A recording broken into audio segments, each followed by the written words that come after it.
जिनके पग पंकज से प्रगटी तरनी हरे दुख भारे, ओते अवसरता तरवे को मांगती हैं नाव करारे ठाड़े।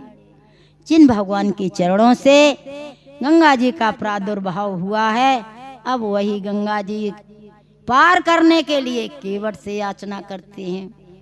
पहले हम आप लोगों को थोड़ा बता दें, वैसे तो बड़ा विस्तार से ये राम केवट संवाद 1 साल पहले हो चुका है, YouTube पे पड़ा भी होगा कि ये केवट था कौन। केवट पहले जन्म में कच्छप था। इसके मन में एक दिन आया कि मैं क्षीर सागर में जाकर के भगवान का चरण स्पर्श कर आऊं और दर्शन कर आऊं। कि क्षीर सिंधु में कच्छप एका, भरी छलांग समेत विवेका। जैसे ही उसने छलांग भरी और गया भगवान नारायण के पास में, और शेष जी के पर वो लेटे हुए थे। उन्होंने सोचा ये कच्छप कैसे आ गया। लक्ष्मी जी चरण दबा रही थी तो उन्होंने अपनी फुसकार मारी शेष जी ने। तब तक शेष दीन फुसकारी, और भयवश कूदेहु सिंधु मझारी। शेष नाग ने फुसकार मारी और कच्छप जो है पुनः सागर में गिर गया। बड़ा दुखी हुआ। ये सब लक्ष्मी देख रही थी, भगवान के चरण दबा रही थी। उन्होंने भगवान से कहा कि हे नाथ, ये बड़ा अन्याय हो रहा है। लख चरित्र बोली रमा, सुनहु दीन के नाथ। होत महा अन्याय अब दीनन के साथ। भगवान बोले, देवी ऐसा नहीं हो सकता। स्वप्न में भी जिसने हमको पुकारा उसका कल्याण हुआ।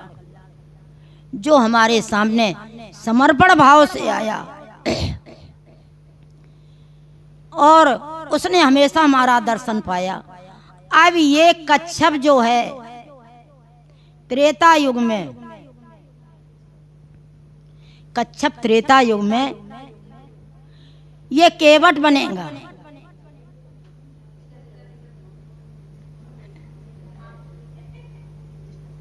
ये कच्छप त्रेता युग में केवट बनेगा और तब ये हमारा दर्शन जरूर पाएगा।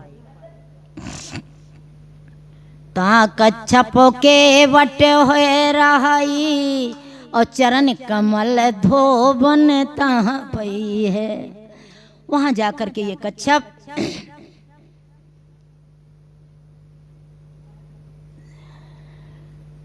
केवट के रूप में जन्म लेगा और तब हमारे चरणों का ये प्रक्षालन कर पाएगा।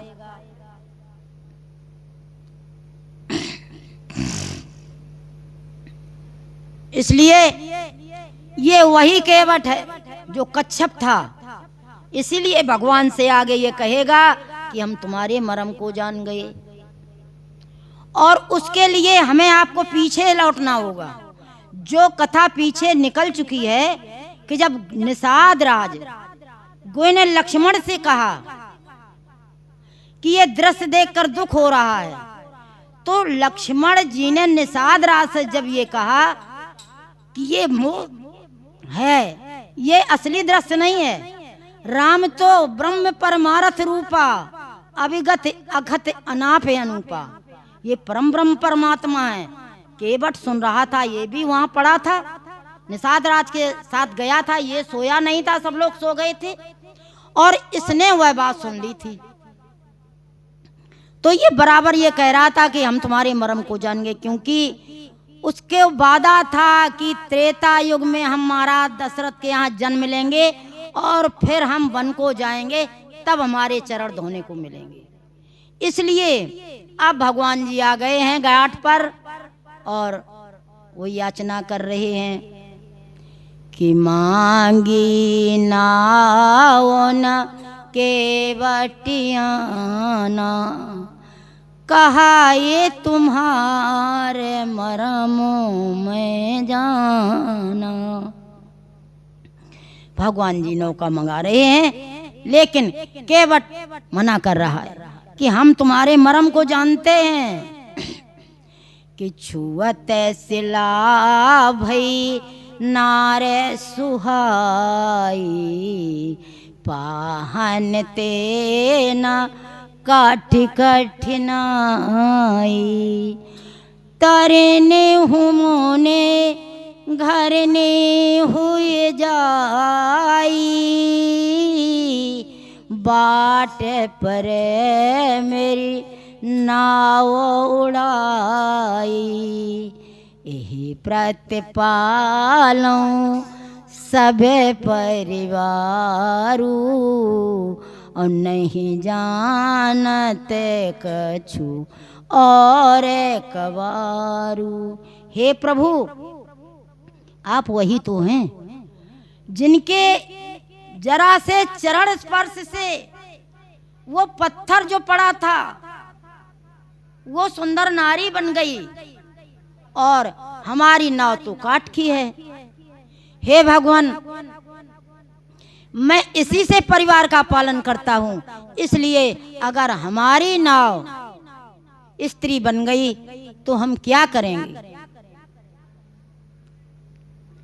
लक्ष्मण जी बोले कि आपके सब ऐसे ही हैं भक्त लोग। एक वो सुमंत, राम जी ने कहा कैसे भक्त लोग हमारे, तो कहा एक तो वे सुमंत जी खड़े हैं वो जा नहीं रहे हैं, और एक ये केवट जिसको आप बुला रहे तो ये आ नहीं रहा। राम जी बोले अरे भैया, बोनी तो आपने ही खराब कर दी थी भाई। अयोध्या से चले थे, मैंने मना किया था कि भरत नहीं है आप यहीं पर रहें, तब तो आपने ये कह दिया था कि मोरे सभई एक तुम स्वामी, दीन बंदे और अंतर्यामी। कहना नहीं माना, न सीता ने माना, उनसे भी बहुत कहा। तो सीता जी ने लक्ष्मण से कहा भैया आप मान जाते।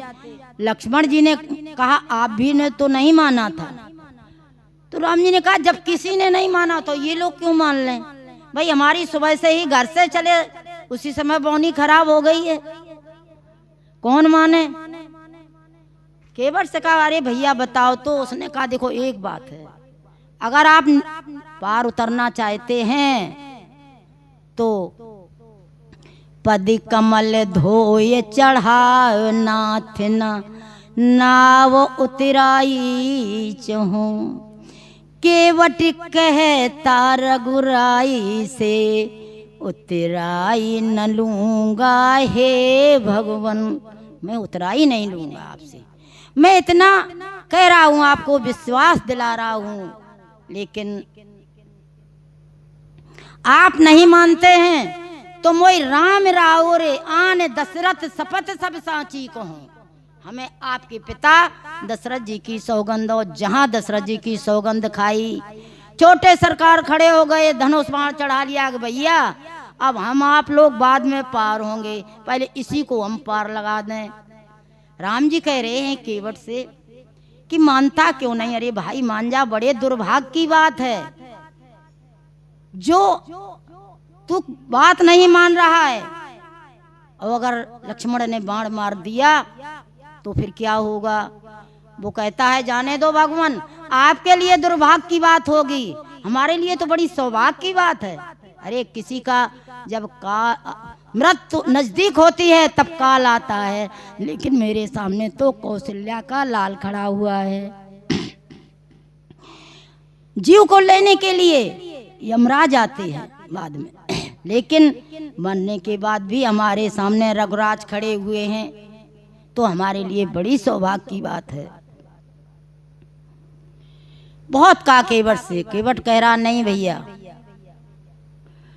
धुला लो पाँव राघव जी, अगर जो पार जाना है धुला लो पाँव राघव जी।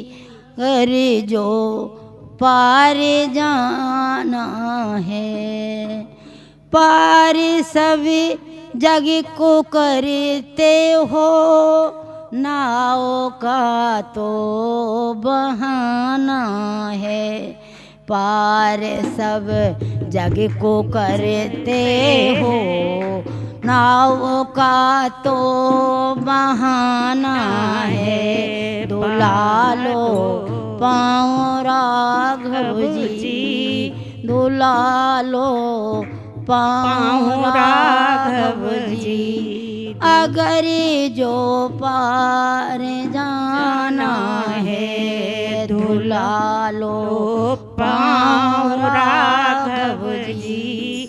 अगर जो पार जाना है तुम्हारे चरणों की धूली सुना है जादू करती है। तुम्हारे पैरों की धूली सुना है जादू करती है। जो पत्थर नार बन जाए काठ का क्या ठिकाना है। जो पत्थर नारे बन जाए काठ का क्या ठिकाना है। दुला लो पाँव राघव जी।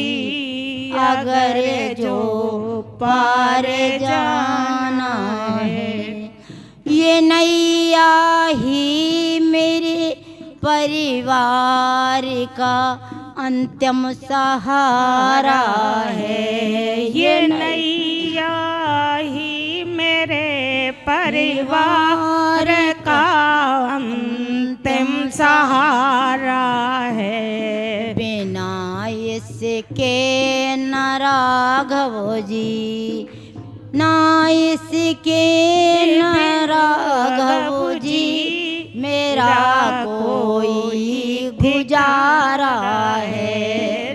ना इसके न राघव जी मेरा कोई गुजारा है। ये नैया जिंदगी मेरी ये नैया जिंदगी मेरी न कोई भी ठिकाना है। ये नई कि मेरी न कोई भी ठिकाना है। धुला लो पाँव राघव जी धुला लो पाँव राघव जी। अगर जो पार जाना है धुला लो पाँव राघव जी। अगर जो पार जाना है। केवट कहता है प्रभु हम एक भी नहीं सुनेंगे। अगर आपको गंगा मैया को पार करना है तो आप अपने चरणों का जब तक प्रक्षालन नहीं करवा लेंगे तब तक हम आपको गंगा के पार लेके नहीं जाएंगे। राम जी ने कहा केवट सुन तमाम लोगों ने हमारे चरण धो लिए किसी ने इतनी बात नहीं की। अरे तुझे धोना था तो पानी ले आता और धुल लेता। ये बिना मतलब की बातें कर रहा है।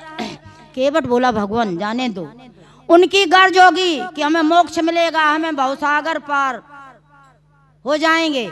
मुझे कोई गर्ज नहीं है ना मुझे भवसागर पार जाना ना मुझे मोक्ष चाहिए। लेकिन हमें आप जब कहेंगे जब तक नहीं कि केवट चरण पखारो आई तब तक हम चरण नहीं धुलेंगे। भले ही ये छोटे सरकार तीर कमान लिए हुए खड़े हुए हैं। बर तीर मारहूं लखन पर जब लग न पाए पखारी हूँ तब लगन तुलसीदास नाथ कृपाल पार उतारे हों। तब तक हम पैर नहीं उतारे, पार नहीं उतारेंगे। भले ही भगवान ये बाण मार दें तो हमारी इसमें भलाई ही है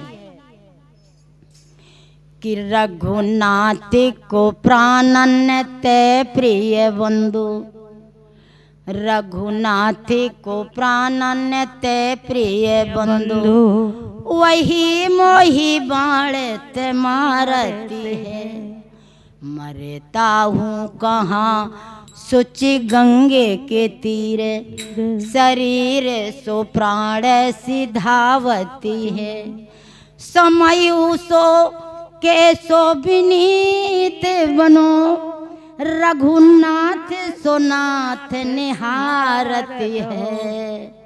और दोष यही इस दास का है, दोष यही इस दास का है। प्रभु के पद पदुम पखारती है। लोग कहेंगे अगर छोटे सरकार मार देंगे और मैं मर भी जाऊंगा तो मरूंगा किसके सामने में जो रघुवीर का प्यारा है, मरूंगा किस जगह पर जहां गंगा की धारा है। ये किस्मत ऐसी कि कुछ पासा ठीक पड़ जाए, दर्शन आपका करते पखेरु प्राण उड़ जाए। लेकिन हे छोटे सरकार, एक बार की फुसकार में तो कछुआ से मैं इंसान बन गया, और अगर दोबारा बाण मार दिया तो पता नहीं क्या से क्या बन जाऊंगा। इसलिए हमारे लिए तो सब लाभ ही लाभ है।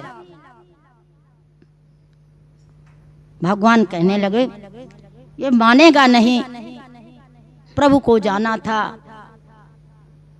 अंत में भगवान ने उससे कह ही दिया कि केवट चरण पखारो आई। जैसे उसने ये शब्द सुना तो अति आनंद उमगे अनुराग। अति आनंद, अति आनंद उमगे अनुरागा। चरण सरोज पखारन लागा। अति आनंद उमगे अनुरागा, चरण सरोज पखारन लगा। पहले तो जैसे ही भगवान ने आज्ञा दी तो केवट राम रजाए सुपावा, पानी कठौता भर लई आवा। कठौते में पानी लेके आया। चालाकी देखिए उसकी भी कि अगर काठ की नाव भी है और कठौता भी काठ का ही है और ये पुल्लिंग है, अगर बनेगा तो एक लड़का और हो जाएगा। कठौती लेके जाएंगे तो अगर नार बन गई तो एक तो है ही, एक और हो जाएगी। राम जी ने कहा तो इसमें घाटा भी क्या है, एक और घर पे आ जाएगी। केवट कहने लगा महाराज ये बात आप न कहें, आप भुक्तभोगी हैं कि दशरथ तीन त्रिया नहीं लोते, तो काहे बन बन दुख पोते। आज ये लड़का बहू गंगा के किनारे नहीं खड़े होते, अगर तीन तीन पत्नियां न होती। हम इस झंझट में नहीं पड़ना चाहता हूं, हमारे लड़के बच्चे पल रहे हैं प्रभु। अंत में भगवान ने कहा, केवट कठौता लेके आया और प्रभु के चरण कमल पखार रहा है कि यति आनंद उमगे अनुरागा, चरण सरोज पखारन लगा। लोगों ने कहा कि ये गंगा जी से जल भरकर नहीं लाया, अपने घर से ही क्यों लाया। उसने कहा सुनो, ये गंगा जी तो प्रभु के चरणों की तो धोवन है और इसे भागीरथ अपने पुरखों को मोक्ष देने के लिए लाए थे। तो हमारी भी ये कटौती में नई गंगा प्रकट करूंगा। भगवान के चरणों से वो भी प्रकट हुई थी और ये भी मैं प्रकट करूंगा। वो भी प्रकट हुई थी जब वामन अवतार में भगवान ने पद पाताल शेष अजधामा, दूसरा ब्रह्मा जी के ब्रह्मांड तक पहुंच गया था। तो उसी वक्त ब्रह्मा जी ने जब कृपाल निज चरण बढ़ायो, ते पग ब्रह्म लोक में धायो, धोए लियो विधि चरण यो छंगा, जिनसे भई जग पावनी गंगा। ब्रह्मा धोए कमंडल लीना, गंगा नाम तुरत रख लीना, और प्रभु पग सो गंगा प्रगटाई, सो प्रभु की कन्या कहलाई। ये वही गंगा जी है। मैं अपनी कठौती में नई गंगा जी का प्रादुर्भाव करूंगा। भगवान ने कहा तुझे जो कुछ भी करना है कर, मुझे देर हो रही है। तो वो धीरे धीरे पैर धो रहा है, कभी इस पैर को कभी उस पैर को। राम जी कह रहे हैं बड़ी देर हो रही है, मैं गिरा जा रहा हूं। केवट ने कहा भगवान ये सर पर हाथ रख लो, सर पर हाथ रख लो, आप मुझे पकड़ लो, आप गिरेंगे नहीं। केवट की चतुराई को देखिए आप लोग कि वो भगवान के हाथों को अपने सर पर रखा रहा है। क्या भगवान गिर जाएंगे? लेकिन केवट कह रहा है प्रभु अपने हाथ रख लीजिए।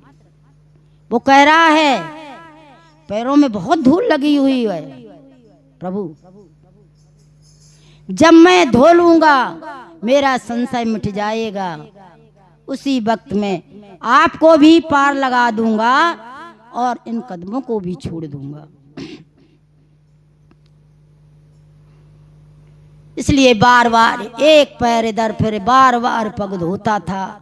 इसका था उसको भान नहीं, ये कार्य काले होता था। राघव बोले शीघ्रता करो, वह बोला कैसे छोड़ूं मैं। संशय जब तक धुल जाए नहीं, धो लूंगा जी भर भर के मैं। संपूर्ण धूल धुल जाएगी, मन का संदेह मिटा लूंगा, तब स्वयं छोड़ दूंगा इनको और प्रभु को भी पार लगा दूंगा। मैं स्वयं पैरों को छोड़ दूंगा।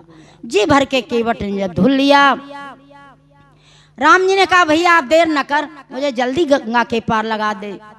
कहने लगा रुको प्रभु, जो पहले आए उनको हम पहले पार लगाएंगे, आपको बाद में। उन्होंने कहा हमसे पहले कौन आया हुआ है? तो केवट कहने लगा हमारे पुरखे कब के कितने साग के पड़े हुए हैं, उनको मोक्ष नहीं मिला है। इसलिए जो चरण भगवान के पखारे थे उस चरणामृत से अपने सभी पुरखों को अर्पित किया है उसको। फिर पितर पार कर प्रभु पुन मुदित गए लय पार, प्रसन्न होकर के और गंगा के पार चली नाव गंगा के धारा, लखन राम सिय पार उतारा। गंगा के पार जाकर के तीनों लोग बालू की रेत में खड़े हुए हैं कि उतर ठाड़ भय सुर सर रेता, से राम गुहि लखन समेता।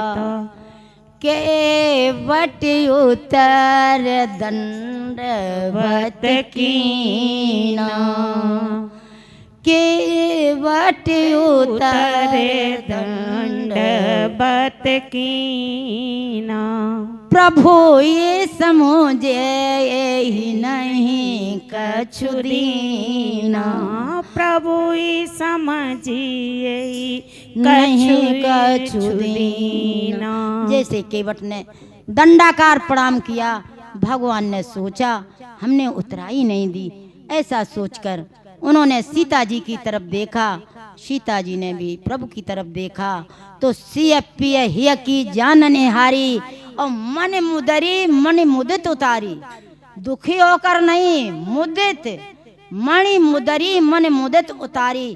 राम जी देने लगे कि कहो कृपाल ले वो तिराई, केवट चरण गए लव को लाई। नाथ आजो मैं कहा न पावा, मिटई दोष दुख दारिद दावा। बहुत कीने मैंने बहुत मजदूरी कर ली सारे जीवन भर, आज विधाता ने मन भर के मजदूरी दी है। हे प्रभु, अगर आप देना ही चाहते हैं तो कृपा करके भगवान, जैसा मैं यहाँ गंगा का केवट हूँ वैसे आप भव सागर के केवट हैं। हमारी तुम्हारी जात एक ही है। मैं केवट सुर सर के तट, तुम जग जल निधि तट के हो। मैं गंगा ही का वासी हूँ, तुम भव सागर के केवट हो। मजदूर कहीं मजदूरों से मजदूरी लेते हैं भैया, मल्लाह कहीं मल्लाहों से उतराई लेते हैं भैया। अपने को ऋणी समझते हो तो ऋण वहीं चुका देना। हमने है तुमको पार किया, तुम भव सागर पार लगा देना। तुम भव सागर पार लगा देना। हे प्रभु, अगर आपने ये समझा हो कि हम ऋणी हैं तो हमारा ऋण वहीं पर चुका देना। जिस तरह से हमने आपको गंगा के पार उतारा है, उसी तरह हे भगवान हमें आप भव सागर के पार उतार देना। ऐसा कहते हुए भगवान ने उसको विमल भक्ति का वरदान दिया। सीता और लक्ष्मण जी सहित गंगा के पार हुए। गंगा जी की महिमा बताई सीता जी को। सीता जी ने गंगा जी से हाथ जोड़कर प्रणाम हुआ और कहा, हे माता, पति देवर संग कुशल बहोरी, आए करूं पूजा तेरी। हम कुशलता पूर्वक जब लौट के आएंगे तब आपकी पूजा करेंगे। ऐसा कह करके और वहाँ से चल देते हैं। निषाद राज गुह भी चल रहा है, भगवान ने मना किया तो वो रोने लगा, चरणों पर गिर पया। हे भगवान, मैं थोड़ी दूर आपके साथ चलूंगा। नाथ साथ रहे पंथ दिखाई, कर दिन 4 चरण से बकाई। 4 दिन आपकी सेवा कर लेंगे। आप जिस रास्ते को बताएंगे मैं आपको भेज करके आपको रहने की व्यवस्था कर दूंगा। आपके लिए घास फूस पत्तों की जो है कुटिया बना दूंगा। फिर आप जैसा कहेंगे वैसा मैं मान लूंगा। और सभी साथियों को उसने वापस कर दिया है। यह कहो कि आप सोचो कि क्या एक ही नाव थी, राम जी को जाना था? नहीं, ये निषाद राज गुह था। इस पर भी केवट का बड़ा एहसान था। तो जब इसने ये सुन लिया था, लक्ष्मण जी को कहते रात में, ये हम कारण बता दें आपको कि सब ये कहते कि मैं मरम जान गया, मरम जान गया। कौन सा मरम? तो जब लोगों ने सो गए और ये भी जागता रहा, इसने जो सुना कि राम ब्रह्म परमार्थ रूपा, इसने सुना अरे हमारा तो अवतार इसीलिए वहां पर हुआ है। इसलिए उसी दिन सुबह जाकर राजा गुह के यहाँ गया। उसी के जात का था कि महाराज हमारा कुछ आप पर है, एक बार उसके एहसान ऐसे हैं, बड़ी कथा है। आज मैं आपसे ये मांगता हूँ कि जब राम जी गंगा के पार आए तो केवल हमारी ही नाव वहाँ पर रहे, दूसरी नाव नहीं। अरे इतनी याचना करते रहे, क्या एक ही नाव थी? दूसरी नाव मंगवा लेते भाई। तो उसने कहा ठीक है। कहे जब भरत जी सेना सहित गए थे तो सब पार भये एक ही खेमा, और ये 3 जनों के लिए क्या दूसरी गंगा जी ने वो नाव नहीं थी? इसलिए गुह राजा का कहना था, सभी को मना कर दिया था कि केवल इस केवट की ही नाव आज दिन भर रहेगी, दूसरी नहीं रहेगी। तो इसलिए, और नहीं तो राजा गोई खड़ा था, उसके सामने केवट ऊट पटांग शब्द भगवान को कह रहा था कि मोए राम राय और यान दशरथ शपथ सब सांची कहूं, और वो सुनता रहता। राजा के सामने प्रजा की हिम्मत है अगर वो ललकार देता, लेकिन वो तो सब कुछ जानता था। इसीलिए केवट बार बार कहता रहा, प्रभु मैं आपका मर्म जानता हूँ, किसी ने नहीं जान पाया था जन्म के समय से लेकर।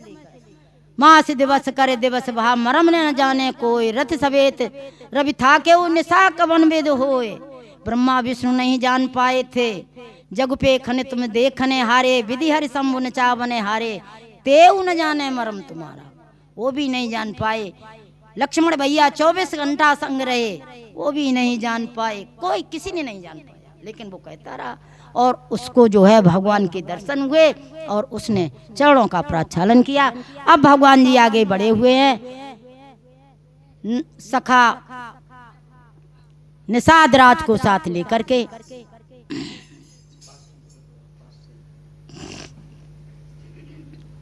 तब गणपति से सुमर प्रभु नाय सुर सरी मात, सखा अनुज सिय सहित प्रभु गवन कीन रघुनाथ। सखा निषाद राज को साथ में ले लिया, सीता जी लक्ष्मण जी सभी साथ में हैं, और यमुना जी को पार करके वन की तरफ आगे बढ़े हुए हैं। कुछ लोग ये कहते हैं कि राम जी दक्षिण दिशा में ही क्यों गए, उनको उत्तर की दिशा में हिमालय की सुरम तलहटियों में जाना था, लेकिन वो दक्षिण दिशा को ही क्यों गए?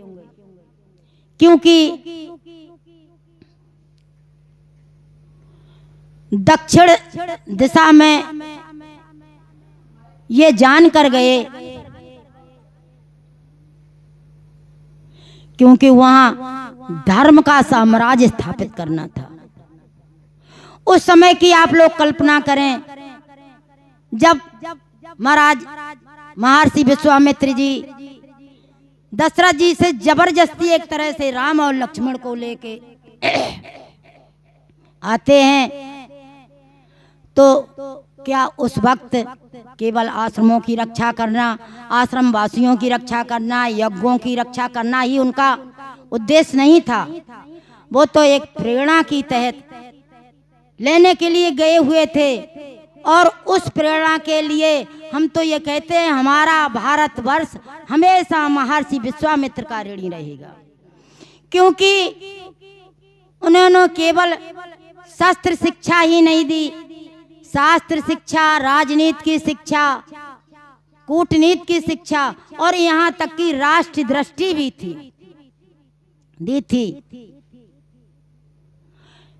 आश्रम के शांति वातावरण में दोनों भाइयों के साथ में दक्षिण में धर्म साम्राज्य के विस्तार की संभावनाओं पर जब उन्होंने विचार किया होगा, तो ये आकार लेता हुआ राष्ट्र और लंका तक फैला हुआ समुद्र भी उनकी कल्पनाओं में उतर आया होगा। ऋषि विश्वामित्र ने राम जी को अपनी दिव्य दृष्टि से राम लक्ष्मण की भूमिका इसमें देखी, और साथ में ये भी देखा कि सैन्य युद्ध किया जाए या धर्म युद्ध किया जाए, क्योंकि उस वक्त दक्षिण में धर्म विस्तार में आ रहे अड़चनों के बारे में वो जानते थे। कितने ऋषि मुनि मारे जा चुके थे, कितने आश्रम उजड़ गए थे, लेकिन फिर भी वो विचलित नहीं हुए। उन्होंने धर्म साम्राज्य विस्तार की भावना राम लक्ष्मण के मानस पटल पर अच्छी तरह से स्थापित की थी। अब राम को बन जाना ही था। सेनाएं लेकर जाते तो उनके उदांत लक्ष्यों के विपरीत होता, और केवल अगर धर्म प्रचारक के रूप में जाते तो लक्ष्य तक ना पहुंच पाते। इसलिए वो एक धर्म योद्धा के रूप में गए, और महारानी कैकेयी के शब्दों ने उनके रास्ते को और भी सुगम बना दिया था। अब राम जी जा रहे हैं, प्रत्येक आश्रमों में जाते हैं, आश्रम वासियों से मिलते हैं, उनसे रहने की जगह पूछते हैं, किसी से राक्षसों के वध की विधि पूछते हैं, किसी से रास्ता पूछते हैं।